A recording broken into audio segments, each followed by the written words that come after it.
Hey everybody, it is October, obviously the month of Halloween, so I figured I would review a few horror movies, and today I'm going to start with Us. This film came out in 2019, and it was written and directed by Jordan Peele. Jordan Peele had a really fascinating rise to prominence in Hollywood. He began, of course, as a comedian, as a writer, and an actor in sketch comedy. He got his start more in Mad TV, and then eventually he rises up the sketch comedy ranks once he partners with Keegan-Michael Key for the sketch comedy show Key and Peele. And then out of nowhere, he makes his directorial debut with Get Out, which I don't need to tell you was a huge hit, and it was widely critically acclaimed. It really touched a nerve with audiences because of how it delved into social commentary in a way that people weren't used to in mainstream horror. Commentary on class and racism and identity, but from the point of view of a black man. And I think that's what Jordan Peele wants to be known for, at least for now. He wants to take the idea of horror, which is of course an iconic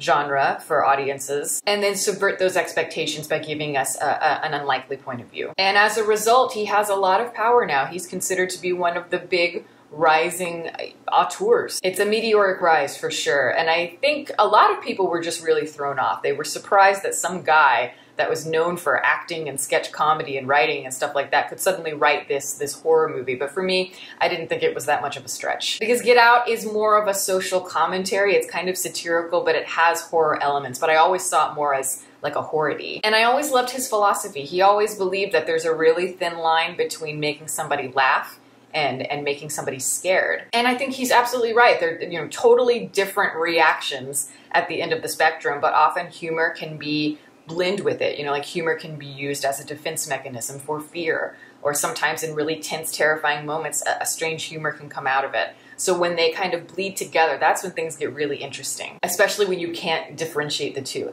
That's where the crux of the horror lies for Jordan Peele, and I think he's wonderful at expressing it. If you watch sketches in Key and Peele, you can absolutely see that element of like eeriness and horror elements, where the humor takes a kind of a sharp turn into unexpected dark territory. I'm thinking personally, of course, of sketches like Megan and Andre. They're hilarious, but there are major elements of tragedy and darkness there too, like manipulation and abusive relationships, and Megan is a terrifying but realistic villain. And I don't know, I felt like Get Out kind of was an extension of that, just more fully developed and more interesting, of course. It's one of the few American mainstream movies in recent memory to be really well structured, as in I see almost no fat to trim. The payoffs are clear, the arcs are really, really strong overall, and there's just something very refreshing about that. However, when I watched the movie, I liked it, but I felt like there was something missing. I felt like, okay, this is a good start, but I'm very intrigued to see what you're gonna do next, because I felt, as strong as the story was, there wasn't a real style and a sense of tone that matched that. I wanted something more cinematic. So he follows that up rather quickly with Us, and I think that it's kind of a tough thing when you make a movie that starts off so high. You have a lot of expectation behind you. How do you recreate a cultural moment like that? Can you recreate it? To me, I think you should just move on and try to do something different and not get kind of crippled under that expectation. But when I look at Us, I kind of wonder to myself, did he truly succeed with it? I mean, I think it depends on how you look at it. I think in some ways, yes, he did improve on certain aspects of Get Out, and in other ways, he didn't. We have another horror movie here that is like Get Out. It's very socially, politically aware, where it's focusing more on the divide between classes and like assimilation and trying to discover your identity when it is so attached to your skin color. Or rather, maybe how your skin color is attached to the environment you grew up in is maybe a better way to say it. Conceptually, on a basic level, I think Us is really intriguing and really interesting. I really like the concept behind the tethered. Having these doppelgangers, these copies of the original person that represent the lower class, and how like the privileges of the rich are always depriving the poor. Also, that guilt haunts the rich and the privileged. And just the idea, that like every bite that you take, a child somewhere is starving. And there's always that underlying thing that we know, but we rarely face the consequences of that. But unfortunately, when you have like the upper class and you have like, reality, the world as it exists on the outside, all of that is fine. It exists as it does. But then I look at the world of the tethered, which is of course underground, and again, I like the concept, but I feel like it doesn't make a lot of logistical sense, and it doesn't feel nearly as fully formed as this world up here. However, stylistically, I think this movie is really cool. It's definitely very cinematic compared to Get Out, and there's a lot of detail in the aesthetic that I appreciate. And I just love the color palette. It has this rich, almost like aged Technicolor quality. There was a lot of thought, clearly, that went into the mood of the film and how they decide to build the suspense elements, and all of that really captured my attention, particularly in the opening sequence. I love when Adelaide is on the beach and she's going into the fun house with the mirrors, and, you know, having the mirrors be that metaphor for that snap from reality into those metaphors is something that we see a lot. And I mean, I guess you could say that it is quite cliche, but I felt it was really well directed here. And Peele seems to be taking a lot of recycled cliches and, again, subverting them, using familiar tropes, but from a different point of view. The score is fabulous, and I rarely say that about modern movies today, especially modern horror movies. And, you know, it has that choral quality to it, which is very kind of spiritual and soulful and haunting. But then there's this weird texture and a kind of an edginess to the instrumentation throughout. And I think at times the way that he explores humor in this movie is really, really clever. And when everything in his world just feels a little bit exaggerated, it makes everything a little bit more creepy, like David Lynch in a lot of ways. You know, like The Tethered, they're like these resurfaced Harlequin dolls or something, or like clowns from the 1950s, out for revenge against the people who maybe dismissed them. Lupita Nyong'o, while I don't necessarily think that her performance here is especially amazing or anything like that, I just think she has an extraordinary face and body that is just pure power. And it's very, very cinematic. She has just such beautiful skin, but these eyes that pop out and really express a lot of emotion, and that is perfect for the horror genre. But as the tethered version of herself, or whatever you want to say there, she does a fantastic job. Her eyes are bugging out, and she is so terrifying, and everything is very accented where it's right on the edge and you don't know what she's going to do at any moment. That feral quality to her movements is very interesting, and she's got a great physicality. Clearly, she's a very good dancer. And it's really brilliant to watch. I think really that's Lupita Nyong'o's strength a lot of times, is her physicality. And the voice she uses, you know, it's like this. It feels like it's croaking. She's trying to croak her dialogue, and there's a real tragedy to that. She's fighting, and there's a pain to it, but also this vengeful nature to it as well. It's very over the top. It feels like I like to say a lot of times, right on the edge of farce, like kabuki theater or something, yet it thrives in this particular world in the same way that, you know, like Jack Torrance thrives in The Shining, in Kubrick's universe. Elizabeth Moss is the highlight for me, but she always is. I just love her.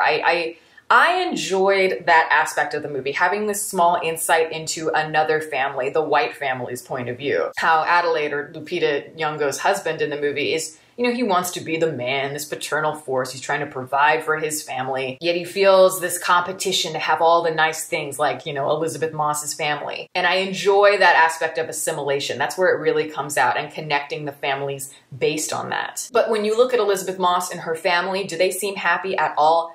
No. They seem much less connected than Adelaide's family. They all seem to hate each other. They're bitchy, and their privilege has made them weak and distant and just ungrateful. They think they're above little inconveniences. But I really like Moss also as her tethered version of herself. I really don't know how to say that, but you know what I mean.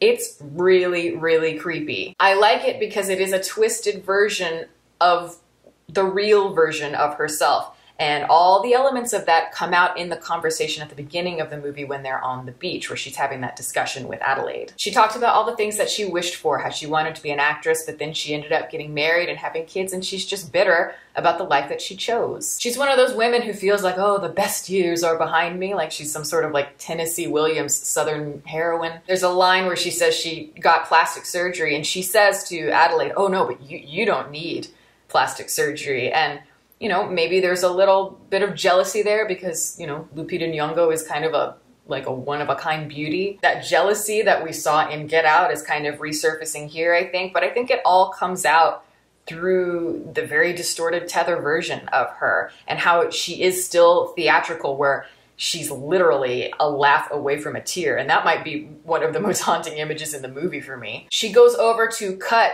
Adelaide, you know, with the scissors, and she hesitates and she just can't do it. And then she goes over and does it to herself, a la some sort of like Black Dahlia thing, and I love it. I love it. And I guess I just really find that interesting, just like the bridge between the doppelgangers and their personality traits, their subconscious. But the whole threat of the unconscious mind for all of us is that we're afraid that, you know, certain toxic, angry aspects of ourselves are going to take over the parts of us that are more healthy and balanced. And here, all of that is represented through the metaphor of just anarchy and the idea that class separation is becoming wider and wider between the rich and the poor, based on the powers that be, and the real threat is the people who are experiencing that. And there are images of the tethered and how they're standing and they're ready and they're holding hands as though it is some sort of protest that's really powerful. And yet, when you look closer, it just doesn't, like I said before, it doesn't make logical sense, especially in the third act. The reveal of this experiment that's gone awry is just,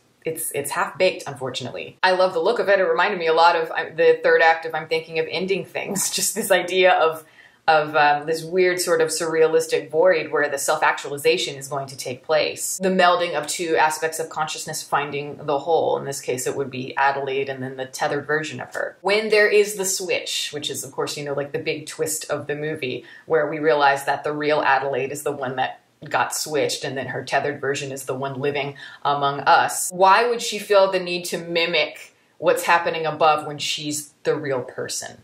That wasn't really explained. Why is the mirroring happening at certain times and then not at others? So I think this is something that maybe Peele thought about in his mind, but it just doesn't really translate. Is he trying to infer something and maybe I'm just not getting it? Or is this more kind of a lazy way to create a plot convenience? And don't get me wrong, I love the twist. I really do. I think it's absolutely fantastic. I think it's absolutely tragic in concept, but it doesn't work fully when you think about, again, the logic behind everything. And therefore it loses a bit of its power. So it feels like just kind of a device that's used more as a specific twist to change the story up in a way. Naturally, I'm less logic driven just as a person, just that's how my mind works. And so I'm a big believer most times of suspension of disbelief in movies. But when you have a world like this that depends so much on logic and how your underground counterpart is feeling the repercussions of things and how it's all connected,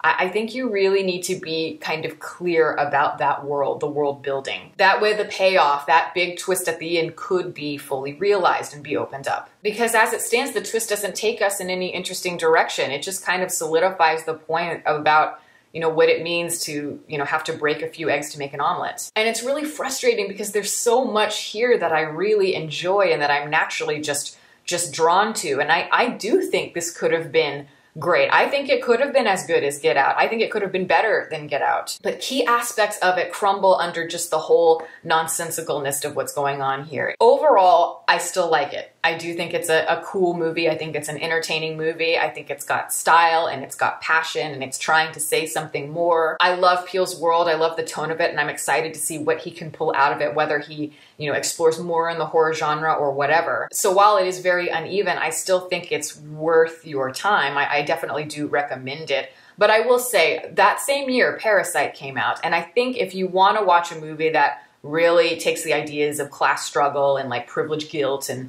lack thereof and the vengeance of the lower class, watch Parasite. It takes those ideas in a much more clever direction and it's just a stronger, more fully realized film. But Get Out is a really fun movie, especially for Halloween. But that is my review. Thank you guys so much for watching. I have a new website. You can click the link for that below. I'm going to do a video on it very soon. If you look over here, you will see my Patreon supporters. The link to support is below, as well as all my social media information. You can watch more videos here, and you can subscribe if you'd like.